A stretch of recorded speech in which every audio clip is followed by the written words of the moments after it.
Yo, what's up? Welcome back to another episode of the Swiss NFL Week 6. We got another London game here. Jacksonville, Chicago. Let's do it. Welcome to the Swiss. The Swiss. Swiss. Hey, get the Swiss. All right, like I said, we got Jags Bears over in London. This game's being played in Tottenham Hotspur Stadium. Same as last week's game. Chicago is now catching a point. Chicago was laying 2.5 points a few days ago, so this line's been on the move. They are now underdogs. Total sitting at 44.5 pretty much across the board here. Let's take a look at the pie charts, and according to this data, action's coming in on the Chicago side. Over 75% of the tickets, over 60% of the money on the Bears. But as I always say, take this data with a grain of salt. So let's get into this matchup, and we'll start with the Jags passing offense. And if you're a Jacksonville fan, you're breathing a sigh of relief.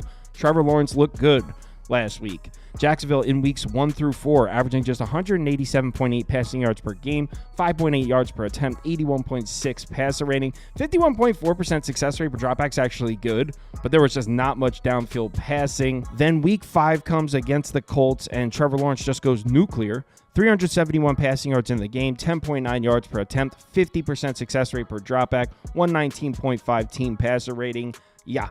It's definitely nice to see if you're a Jags fan. And check this out. There's a stat called catchable ball rate. It's on fantasy data points. In weeks 1 through 4, Trevor Lawrence, 71.3%, 26th best in the NFL. In week 5 against the Colts, 97.1%, best in the NFL. Gets kind of cooler than that because that 97.1% catchable ball rate was the best mark of any quarterback since 2021.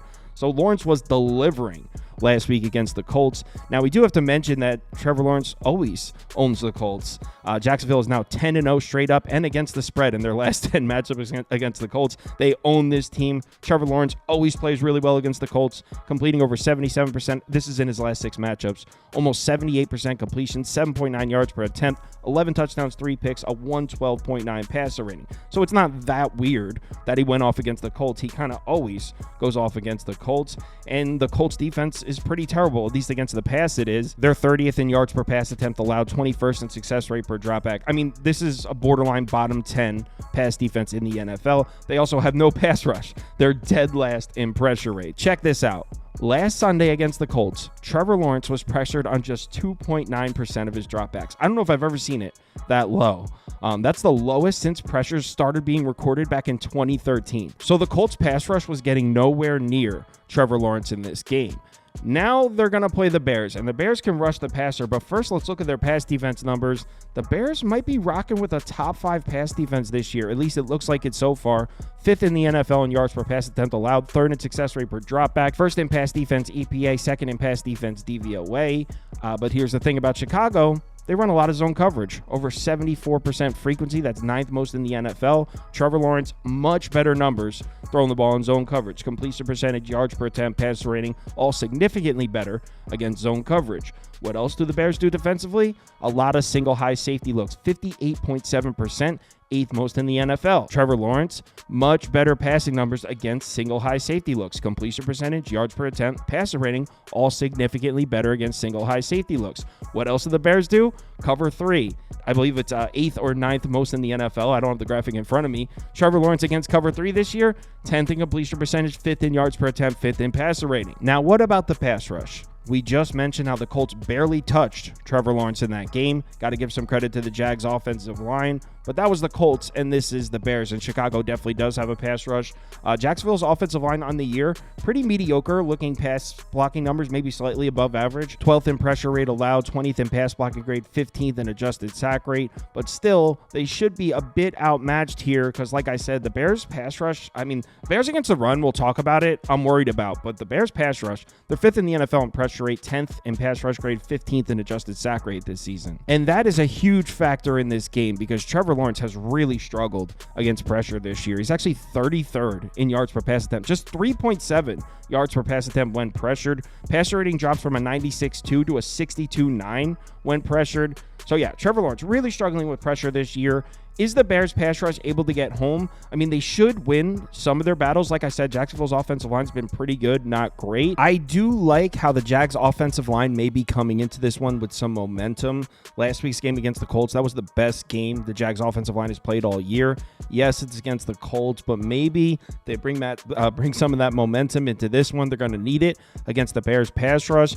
As a whole, I'm sure the Bears are able to generate some pressure, but I also like the matchup for Trevor Lawrence against the coverages. So I think Trevor Lawrence should be able to make some plays here through the air, but nothing like what we just saw against the Colts last week. But maybe we shouldn't even be talking about the passing attack, honestly, because the Jags might be able to run the ball in this game. Jacksonville is actually second in the NFL in yards per carry this season, 14th in success rate per rush, 6th in rushing EPA, 13th in rushing DVOA.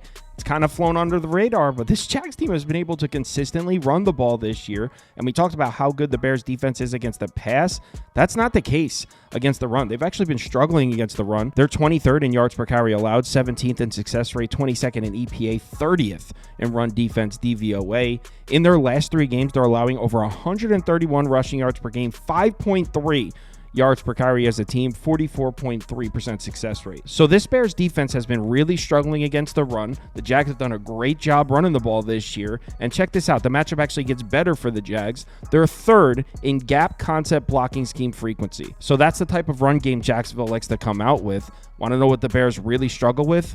Gap concept blocking schemes, 29th in the NFL in yards per carry, 21st in success rate. So not only do the Jags have a little bit of a mismatch in the rushing department, but also the type of blocking scheme Jacksonville runs happens to be the weakness of the Bears defense. Not to mention the Jags offensive line has done a pretty solid job creating space in the run game. They're 9th in adjusted line yards, 23rd in run blocking grade, 14th in yards before contact. Meanwhile, the Chicago defensive line, sure, they're good at creating pressure on the passer, but kind of getting blown off the line of scrimmage here so far this year. 28th in adjusted line yards, 29th in yards before contact. So as good as this Bears defense has looked and as good as they've been against the pass, I actually think the Jags offense is going to be able to move the ball in this game. But what about the other side? Let's talk about the Bears offense. And as I'm sure you've heard, Caleb Williams looks much better the last few weeks. Weeks 1 and 2, it was looking like a struggle. Just 133.5 passing yards per game, just 4 yards per pass attempt.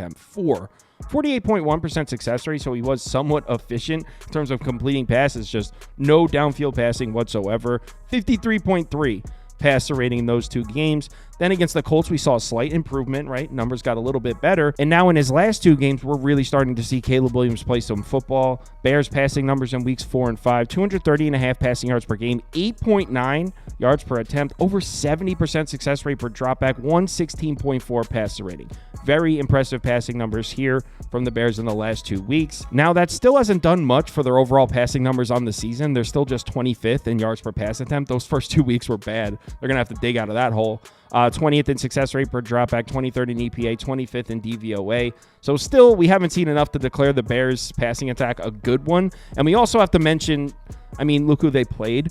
The Colts, 24th in EPA per dropback. The Rams, 31st. The Panthers, 30th. So they've played 3 consecutive games against bottom 10 pass defenses. We do have to mention that. But you know what? They're playing the Jags. Another bottom 10 pass defense. Just 28th in yards per pass attempt allowed. 24th in success rate per dropback. 32nd in EPA. 32nd in DVOA. So the Jags pass defense just as bad as the last 3 teams they saw. But here's the difference with the Jags defense. They run a lot of man coverage, 43.8% this season. That's 3rd most in the NFL. The Rams, the Colts, the Panthers all run basically nothing but zone coverage. So although the Jags pass defense is just as bad as those other 3 teams, it's not quite the same. Caleb Williams is going to be seeing some man coverage for the first time in a month. The reason that's significant, Caleb Williams, much better numbers throwing the ball in zone coverage this year than man coverage. Completion percentage, yards per attempt, pass rating, all significantly down against man. Just 4.18 yards per pass attempt against man coverage this year for Caleb Williams. Another nice little coverage matchup here for the Jags. They run a lot of cover 1.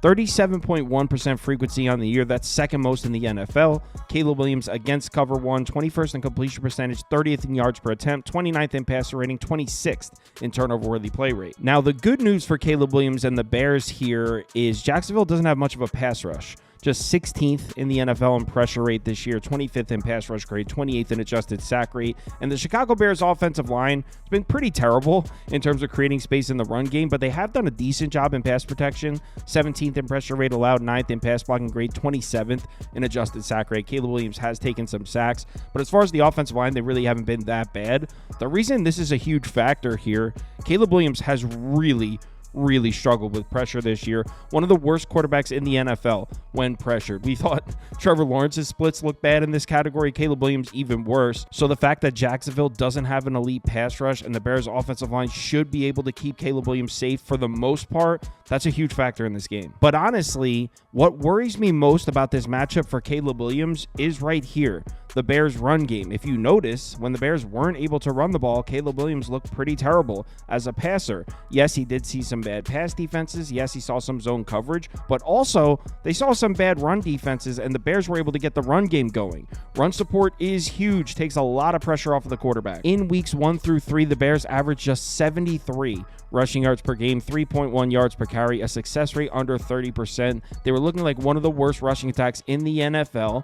Then the last couple weeks against the last couple weeks were Rams and Panthers. So in the last couple weeks against the Rams and Panthers, Bears started to get the run game going. 4.3 yards per carry, 132.5 rushing yards per game.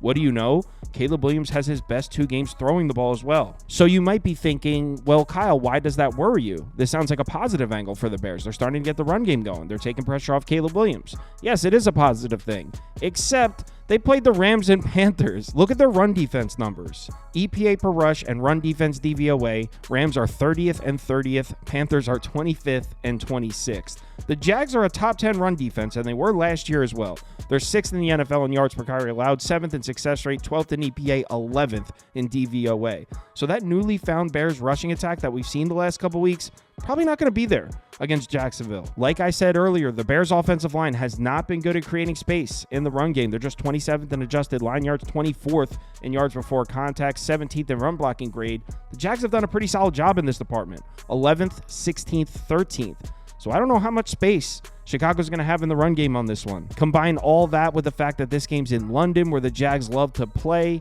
I'm on Jacksonville in this one. I actually got it at +2.5 though, which is obviously long gone. I still like it at -1. I think they're going to win. Clearly, I don't like it as much. I like my Jags +2.5. I took a Jags money line at plus I forget what I got it at. Something plus money. But I got the Jags +2.5 and the Jags money line. I think they win this game.